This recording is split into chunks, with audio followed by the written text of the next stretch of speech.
Does your longing to be perfect keep you from living the life God is calling you to live? Shauna Niequist is our guest this week, discussing how we should seek to be present rather than to be perfect. It's all in episode 61 of the Church Leaders Podcast. Welcome to the Church Leaders Podcast, where we're helping you lead better every day. And now here's your host, podcasting from scenic Colorado Springs, Colorado, Andrew Hess. Well, thanks for tuning in to episode 61 of the Church Leaders Podcast. I'm Andrew Hess, your host, and this week, our guest is Shauna Niequist. Shauna is the popular author of several books, including Cold Tangerines, Bittersweet, Bread and Wine, and Savor. And her newest book, Present Over Perfect, is a really powerful discussion of how we live this life before God. We wanted to talk to her about it, and you'll want to hear the important lesson Shauna learned from her famous father, Bill Hybels. And now, here's our conversation with Shauna Niequist. Well, Shauna, it is such a privilege to have you on the Church Leaders Podcast. Thanks so much for joining us today. Oh, thanks for having me. Shauna, you've enjoyed such great success with your books. I think of Bread and Wine, Savor, Cold Tangerines, and I love the titles, by the way. You always pick the greatest titles for your books. Oh, thank you. Tell us a little bit, how do you come up with some of the ideas that come out in some of your books? Well, I always choose a topic that's something I want to learn. So, with Bittersweet, I was in this season of incredible loss and heartbreak and disillusionment, and I wanted to figure out a way to reconcile my faith and a sense of hope with the loss that I was experiencing. And so Bittersweet was not me reporting on being an expert on heartbreak, but being someone who needed to learn it. I would say the same thing about Present Over Perfect and every book I've written, but this is a journey I needed to go on, and I learn best through writing about it. And so in that sense, it's very much a selfish process. This is the next growth edge for me, and writing is a great way for me to learn. Mm-hmm. And tell us a story of Present Over Perfect. I know it kind of grew out of an experience that you had. And so tell us the story behind that book. Well, I just had, like anything, you have all these little more subtle markers along the way. And then you have these like kind of big moments where you realize, okay, I have been intentionally not paying attention to the science for a long time, and now you've got my attention. And so I had a moment. I had been, writing a lot of deadlines, a lot of publishing, doing a lot of traveling and speaking, little kids. I had a baby at the time, and I had the sense that the life I had built for myself was too heavy for me to carry. I had crammed in so many things, and good things, things I was passionate about, things I felt good about, but too many of them in order to continue being a person of great peace and connection and patience. It required me to be a person I didn't want to be anymore. Wow. So how did you begin to kind of unpack that? When was the moment that you thought, wow, there's something here I need to continue to chew on? Well, what's tricky for a lot of us is you can't make these changes overnight. I had made commitments to publishers and events, and I had about 2 years of sort of living with the calendar I had already created for myself. And so I couldn't make as radical an overnight change as certainly kind of my heart wanted to. But a lot of it came down to starting to communicate with people about a shift in my desire for how I was going to live. So with people who were planning events, with my publishing team, with my agent, with my editor, with my community and my church, saying, I have been kind of your number one team player for a long time, and I've contributed a lot, and I have always tried hard to never miss a deadline, never say no, always show up early, always leave late. And I have to tell you that's come at great personal cost to my insides, to my marriage, and to my family. And so I had to tell them, like, you're going to start experiencing a different Shauna, and she might not be your favorite one because she's not going to be as available to you, but she is going to be more alive, and she's going to be more connected to God, to her own self, and to her family and her marriage. And when you started telling people that, how did they initially respond? Overwhelmingly, people really cheered me on. One of the great things about being in this kind of work is you're generally working with people who want the same things, who believe, even if we don't always practice it, we believe that your soul matters. We believe that your family matters. There were a couple people who had a really hard time. And part of the process is me learning to withstand their disappointment and make the right choice for me anyway. That's really good. I think that even that title sets up a really fascinating dynamic, because I think for a lot of people that struggle with kind of this drive to be perfect, that everything needs to be perfect in their lives, if you ask them what they would think the opposite would be, they would say, "Oh, just don't care so much," or stop caring so much about the things that you care about. And you bring up this idea of being present. And so, can you talk about what part of the solution to perfection, as you're using it, is to be more fully present? Yeah, one of the phrases that's really helpful for me right now is show up anyway. So my tendency is, sure, I will totally do that. I will speak at your event. I will come to your party only if things are if I feel good about myself, if I feel good about the job I've done, if I feel good about my home and my family. And then when all of those things feel taken care of, then I'll be able to come. So when things are perfect, then I'll be able to show up and be my full self. And what I'm doing right now is saying I'm giving up on the illusion that it was ever going to be perfect anyway. But what I can do is show up anyway, even in the mess, even in the uncertainty, even if I'm tired, even if I don't have a lot to offer. I'm not going to hide out until things are perfect. I'm going to show up anyway. It's really good. I think when I think about the audience that we're speaking to, people that will listen to this, a lot of people probably would name busyness as one of their top 3 or top 5 challenges that they have to overcome. They've got a lot on their plate. And you use the word frantic, where life can easily get frantic. Why do you think that that's become such a big problem today, especially among those who are in ministry? Well, I think there's a lot of reasons, and certainly I would say the internet is not necessarily helping us in that way, right? The internet does a lot of great things, but it used to be, even when I first started working in a church, 15 years ago, the only thing I was responsible for were the kids in our student ministry. There was no online presence. We weren't trying to communicate a larger message to the broader culture. We just had a certain amount of kids that we could get face to face with, and there's something that doesn't exist very much anymore. For most people in ministry, they are both caring for a local human group of people and also a part of a larger national conversation about the church and about ministry. That's a lot. And I think the important thing to remember, though, is we are responsible for the size and the weight of the lives we create for ourselves. It's very easy to think this is just a cultural reality, or this is what my boss says I have to do, or this is just what all my neighbors are doing. If you decide, like I decided, to make a life that's too big and too heavy for you to carry, the bad news is you created that. The good news is you can uncreate that. And so for a lot of it for me was about taking responsibility. I made these choices. I signed on for too many things because I thought it would make people think more highly of me. And now the fact that people think highly of me is of very little value because I kind of don't like who I am, And so it's been a lot for me about remaking my life from the inside out. Wow. I'm sure that just resonated with a lot of people. They're like, okay, now how do I do that? So are there a few practical steps for somebody that just completely resonated with what you just shared that they could start to do that and back off? Well, I think there are practical steps, but I would say I thought at the beginning of this journey that it was very much going to be about time management. I thought is there an app that everyone has that I don't have, and that's why I feel so busy? This was not about time management. This was about sort of going back to the very foundations of my faith.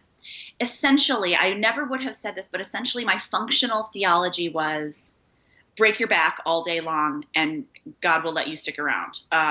If you extend yourself to the extent that it's painful, that means you're doing a good job and being a good Christian soldier. And again, I would never have told you that that's what I believe, but that's how I lived. That if it hurt and if it cost you a lot, you were doing it right. And I believed on some deep level that I wasn't even aware of, that my worth was up for grabs every day. Every day I had to hustle and prove and wring myself out. And if I did enough, then maybe I'd be okay. And then I'd start again the next day. And what this process was about for me was so much more than time management. It was about creating the space and the silence to rebuild a faith that was centered on God's unconditional love that never fails, that never changes, and that is available to all people, regardless of how well we perform or don't perform. And so for me, centering prayer has been a major component of this. And I'm totally a hack. I don't do it well. I'm not an example to anyone of it, but I start my day in silence, reminding myself about the truth of what God says to us, which is His love started before we were born will continue on past the end of our lives. And there's nothing we can do in this given day to get more love from him. And there's nothing we can do throughout the course of this day that can ruin or squander that love. That idea is changing everything for me. So then when I start the day sitting in that place, letting myself be reminded of that truth, well, then I'm free to work or not work, or contribute or not, or rest or play, or say yes to something, or say no to something, or work really hard, or there's a freedom that comes when you know your worth is not on the line every day. And I think that's been the thing that's changed so much for me. Mm-hmm. And as you began to learn that, how did you first notice that your life was kind of changing as you were doing this centering prayer? I would say one of the things I noticed was that I didn't feel so much fear throughout the day. It didn't feel like everything was pass or fail. I had sort of a sense, I felt a lot more grounded. I felt like I no longer felt like the smallest thing could throw me off center, which is how I spent a lot of time before that. I think a lot of it, and this is kind of a boring thing to talk about, I think a lot of it was lack of sleep. I think for years I didn't rest my body enough. And I don't know if you've read Arianna Huffington's book, Thrive, but she interviews all these different world leaders, and every single one of them says that the worst decisions they made in their life, whether like business decisions or personal decisions or moral decisions or political decisions, they made when they were tired. And I think when you set up a life where you're living tired for too long, you're just run by fear and adrenaline and exhaustion and all these other things. Then when you finally stop all that, you start being run by love and groundedness and peace and a sense of God's presence, then a lot of the little things in life are not nearly so scary. That's so, I mean, I can just tell, I feel the peace just in your voice. To the leader who feels like, this is great, but I'm just the type of leader that thrives on being really, really busy and go, go, go. I mean, your dad is Bill Hybels, and I know that you've probably kind of seen, I know he probably has a ton on his plate all the time. Are there some leaders that just are always going to be the go, go, go type, or do you feel like every leader needs to do what you're describing? Well, yeah, that's interesting. One of the biggest things, I had this moment along this journey very early on where I just had this moment where I was like, I'm out. I don't know. I have been trying and trying and trying and pushing and hustling for so many years, and I don't even like the person that I am anymore, and I'm willing to change everything. The pain level has gotten high enough where I'm going to change everything. And my dad had stopped over after church. I had a baby, so he's coming to see the baby before bed. And the baby I put the baby down. It was just he and I standing in the kitchen. I said, Dad, I have to tell you something. He said, yeah. And I said, I can't live like this anymore. I'm so tired. I'm almost afraid of what I'm doing to myself. And I have wanted so badly to work the way you work, to have the capacity that you have, to show myself as some, like I'm your kid and I want to be like you. And I just can't. And he put his hands on my shoulders and his eyes filled with tears. And he said, I am so relieved to hear you say this. I've been so worried about you. I've been watching you live a life that you were not made to live, and I'm going to help you get back to where you want to be. And that was just an amazing thing for me because, like any of us, we want to please our parents or we want to live up to their expectations. But one of the fundamental things for me to realize is God made him different than he made me. God gave my dad a particular capacity and a set of skills and a set of limitations that are really different than my set of skills and limitations. And my husbands are really different, and my friends are really different. My brothers are really different. And I think one fundamental part of this journey is never looking at someone else's capacity and limitations and assuming that you should be able to do what they're doing or that they should be able to do what you're doing. In the same way that we all look different and love different things, we're all made to run at slightly different speeds and in different seasons. One of the things my dad said to me, he was like, Shauna, like we're empty nesters. Like you have a baby and a toddler. Don't ever try to work the way an empty nester works, And I'm like, oh, right, sure. But I think we set ourselves up that if someone else can do it, then we have to. If someone else has the capacity, then we must be failing if we don't have the capacity. One of the greatest freedoms for me in this journey has been saying, like, this is it. This is all I have. It's not that much. It's not as much as other people. There are some things that are easy for me, some things that are hard, but this is what I have to offer and no more. And that's been a really exciting, freeing way to live.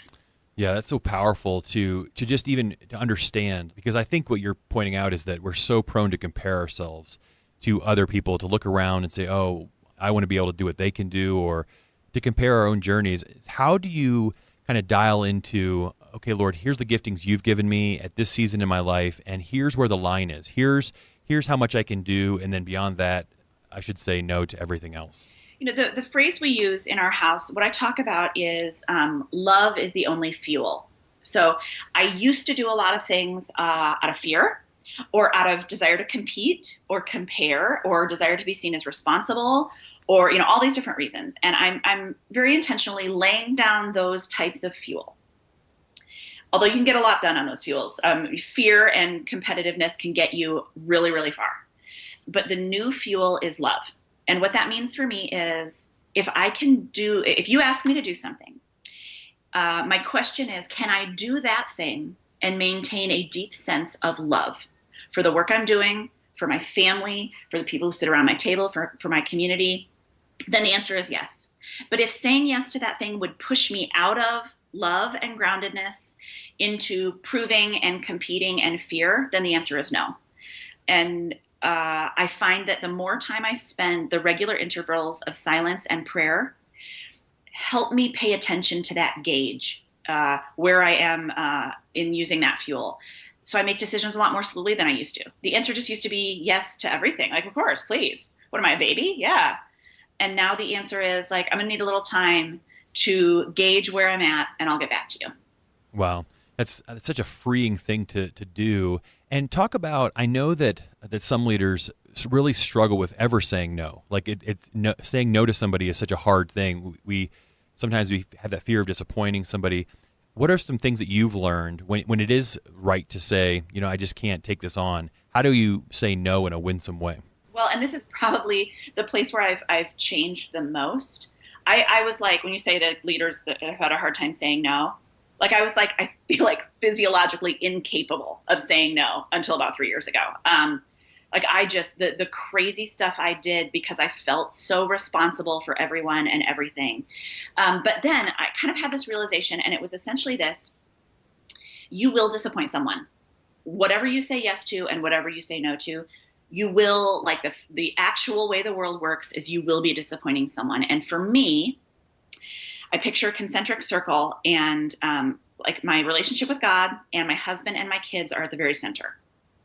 And then my very immediate family and closest friends, and then my next closest friends and most important colleagues, and out from there. And my goal now is to disappoint the people in the middle as rarely as possible. And what that means is I have to disappoint people on the further edges of that circle a little bit more often. But I was doing that wrong for a long time. I was saying so many yeses to people really far at the edges of that circle that the inside of the circle suffered. And that's the switch I'm making. So if my kid needs me, if my marriage requires some focused attention or a getaway or a date night, if my own soul and spirit and connection with God feels like it needs a little reconnection, I'm not disappointing those people and those things anymore as much as is in my power. But I'm getting more and more comfortable with the idea of disappointing people further and further outside that circle. I think it's really important, and I love that. As you were learning this, what part did you ever feel like saying no, you were disappointing God somehow, and how did you work through that? I totally get what you're saying. Yes, absolutely. But I think along the way, I realized that was some of my own kind of incorrect leftover theology that said, essentially, your soul doesn't matter, your feelings don't matter, your needs don't matter, just get out there and push. I don't think that's what God's asking of us. And I think there is like a little bit of a kind of superhero complex when we start thinking every person with a need that's my need to meet. I feel very, like we use the term home team. There are a pretty small circle of people in the world who need my love and attention. And then like almost everyone else needs love and attention from their own home team. and I'm going to let their home teams take care of them, and I'm going to take care of mine, and I'm going to stop believing that I'm responsible for all things and all people. And the other thing is, I think my prayer life became much richer when my sense of having to be all things to all people started to fade. So I pray for people quite intensely on a regular basis, but I do not turn over heaven and earth to meet the needs of people for whom I'm not responsible. Do you know what I'm saying? Mm-hmm. So that felt like a good switch to me. Essentially, I put people into the hands of God, and I remind myself that it's not my job here on earth to meet every need that's presented to me. And that's not easy for me. I'm much better at just like, let's just handle it. I'll just do it. I'll take that one. But it's good for me to realize that God didn't create me to be a soldier. He created me to be a daughter. And daughters get to rest sometimes, even if soldiers don't. Mm-hmm. And I think a lot of pastors have to learn to surround themselves with people that they can lean on, so that they're not the only one always getting called for certain things. But I think in pastoral ministry, I see that working out really well, where there's elders and other leaders who are pitching in and helping, so that the pastor's not the only one responding all the time. Oh, of course. And I think one of the most important things for pastors is to have a small group of people for whom you are not responsible, where there's like a mutual relationship, right? Where they can sometimes be responsible for you. They can take care of you. They can pick you up when you're having a hard time. I think the tendency for pastors to be isolated is something that I think is a big red flag. And I love the idea of us increasingly being the kind of leaders and church leaders that let people into all the different spaces in our lives and let people carry some of the weight of that. I think that's really important. That's really good. Shauna, if there was like one takeaway, like if people read through Present Over Perfect, what's the one thing that you hope that people take away from your book? I guess to this audience in particular, I would say along the way, my faith had become one more way to try and fail.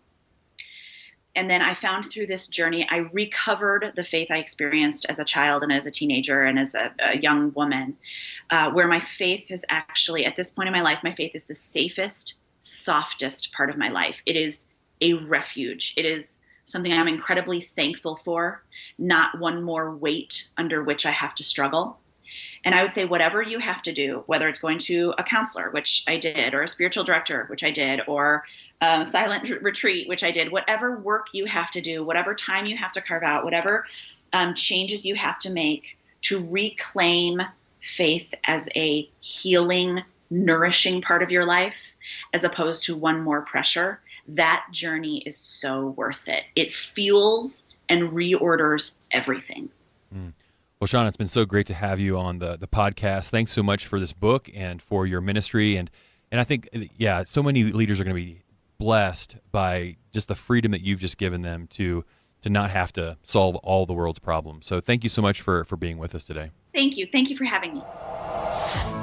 Thanks again to Shauna Niequist for joining us this week as our special guest on the Church Leaders Podcast. If you enjoyed this episode, please take a few minutes to subscribe, rate, and review us on iTunes, and consider sending this episode to someone you know who might benefit from listening to it.